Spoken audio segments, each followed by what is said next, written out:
Le mental, normalement, contrôle le corps à 90% ou 80%, parfois même 19%. Si le physique a mal quelque part, pour l'enlever cette douleur, le physique a besoin du mental. Je ne suis pas un Superman. Donc si j'ai pu arriver à le faire, celui qui le veut le peut. En effet, à force d'entraînement, une personne vraiment déterminée pourrait peut-être parvenir à contrôler certains de ses organes. Mais le yogi Kudu, lui, possède en plus un pouvoir qui a surpris plus d'un scientifique. Et il va le prouver. Rendez-vous à Paris, chez un cardiologue. Si nous sommes chez un médecin, c'est parce que dans quelques minutes, le yogi va tenter de maîtriser sa pression artérielle, c'est-à-dire la vitesse du sang dans ses artères. Il va le faire par la seule force de sa pensée, et cela sans modifier son rythme cardiaque.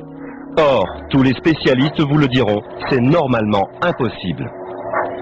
Pour vérifier un seul moyen, le Doppler. Cet instrument est en fait un capteur qui permet d'entendre et de visualiser la pression du sang dans une artère. Au début, le rythme est tout à fait normal, mais à mesure que le yogi se concentre, le signal sonore se fait de plus en plus faible. Et le phénomène incroyable se produit. Le signal disparaît totalement de l'écran, et ce pendant plus de 15 secondes. À cet instant, le sang ne passe plus dans l'artère que le yogi a choisi mentalement. On a vu sur l'enregistrement Doppler que la fréquence cardiaque restait constante, c'est pas un problème de fréquence, c'est un problème de variation de flux dans ces vaisseaux, c'est-à-dire d'augmentation ou de diminution de la pression artérielle. Ça reste mystérieux, le mental, le yogi Kudu contrôle effectivement parfaitement, et heureusement qu'il l'a contrôlé que sur un segment d'artère, parce que quand la pression artérielle s'est effondrée, je le regardais visiblement savoir s'il allait perdre connaissance et si la pression artérielle du corps entier allait s'effondrer, ce qui n'a pas été le cas, et ce qui corrobore probablement le fait qu'il contrôle un segment d'artère particulier. Mon souhait, ce serait un jour que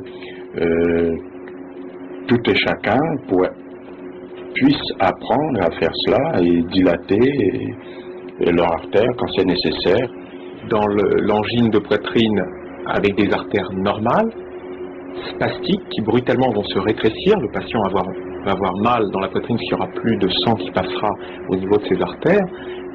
Au lieu de donner de la trinitrine sous la langue qui permet de les dilater, est-ce qu'avec plus tard des moyens simples, des efforts de concentration pour essayer de se dominer, essayer de dilater ses artères? Autrement dit, pourra-t-on un jour apprendre à guérir soi-même ses maladies par la force de la volonté?